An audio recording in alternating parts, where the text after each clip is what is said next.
Dear students, in today's session we are going to see some basics on one-dimensional wave equation. Equation of the vibrating string. Suppose I am considering a string of length L with two ends A and B, and I am considering the x-axis. Now this end is set to be x equal to 0 and this end is set to be x equal to L. The displacement is denoted by y of x comma t. The string can be vibrated by any one of the following ways. You can give a small displacement to the string f of x by lifting the string perpendicular to the length and releasing from the rest position, and giving each point of the string of a velocity f of x, giving a small displacement f of x, and also each point of the string a velocity g of x. Now we are going to write the equation of a vibrating strings. So y of x comma t be the displacement or deflection of the string at a point lambda which at a distance x from the end a and time t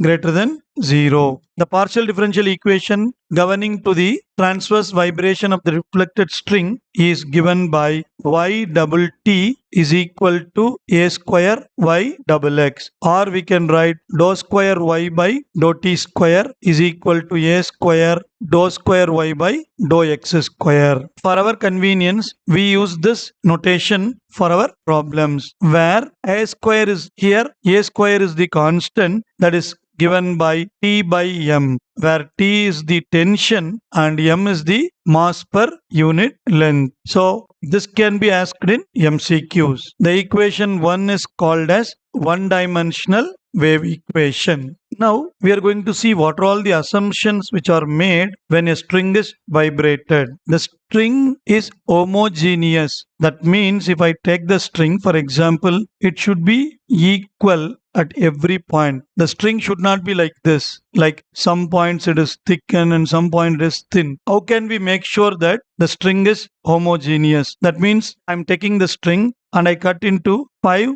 equal parts. Let us say 1 centimeter. If one piece of the string is 1 gram, then all the pieces should be maintain the same weight 1 gram. When it will happen, the string should be homogeneous. That is, mass per unit length of the string is always constant. It should not vary. Now second point, suppose from the first point you are taking mass per unit length is same. Suppose I am taking the string with thickness or radius 5 centimeter. Then it cannot be a string first of all. It should be a big metal rod. So the second point is the string should be perfectly elastic. It should not be very thick and it does not offer resistance to bending. So we have to take the string such that it should be perfectly elastic as well as it should not offer any resistance to bending. Motion always takes place in one plane, that is my XY plane. The effect of friction is negligible. Then the next point, slope of the deflection curve is small at all the point and all the times. Finally, the tension T caused by the stretching of the string is so large such that the action of gravitational force on the string can be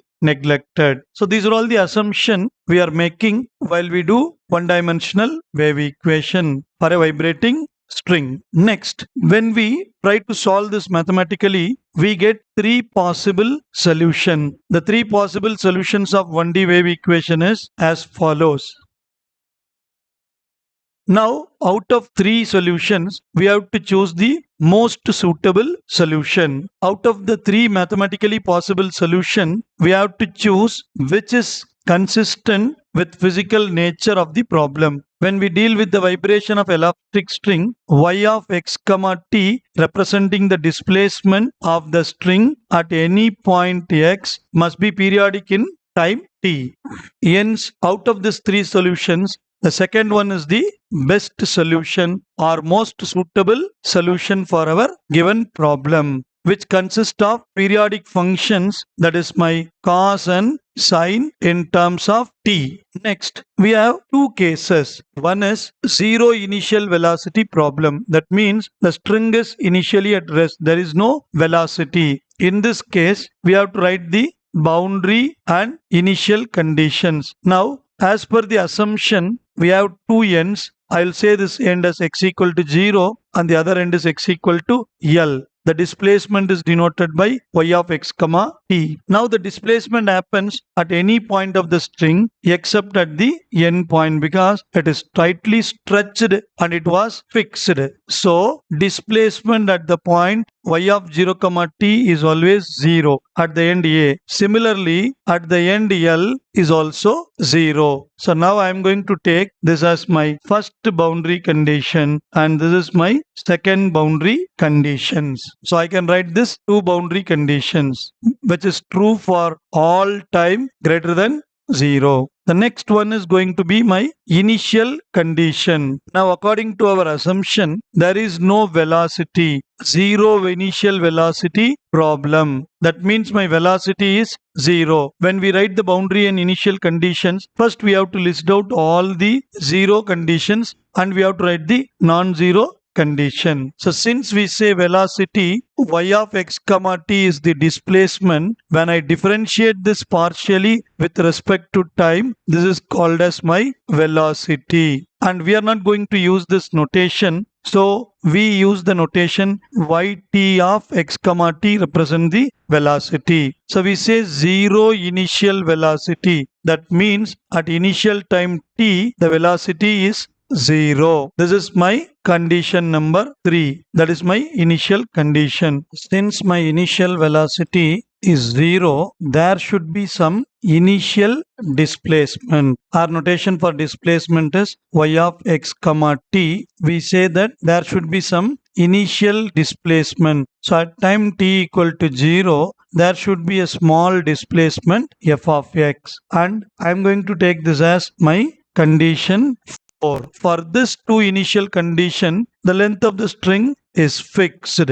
So this is the boundary and initial conditions for 0 initial velocity problem. Next we are going for non-zero initial velocity problems. That means there should be some initial velocity. In this case also, when I draw the string, I have two endpoints A and B. One is x equal to 0, another x equal to L. That means my length of the string is L and it is represented by y of x comma t. Whether the problem has 0 initial velocity or non-zero initial velocity, it doesn't matter. The end of the string is tightly stretched and fixed. So there should not be any displacement at that point x equal to 0. So y of 0 comma t equal to 0. Similarly at the other end, y of L comma t equal to 0. So this is going to be my first two boundary conditions over the time t greater than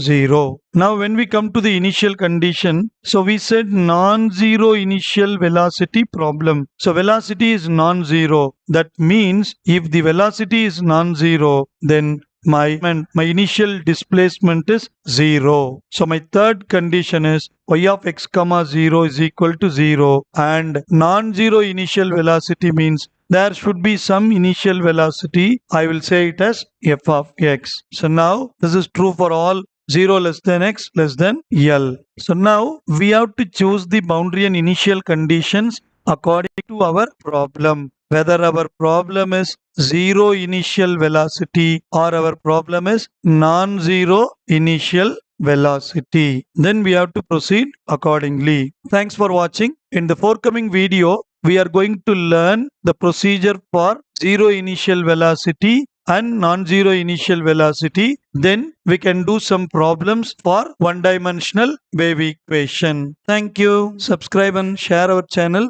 If you have any queries, post in the comment box. We'll try to help you. Good luck, students.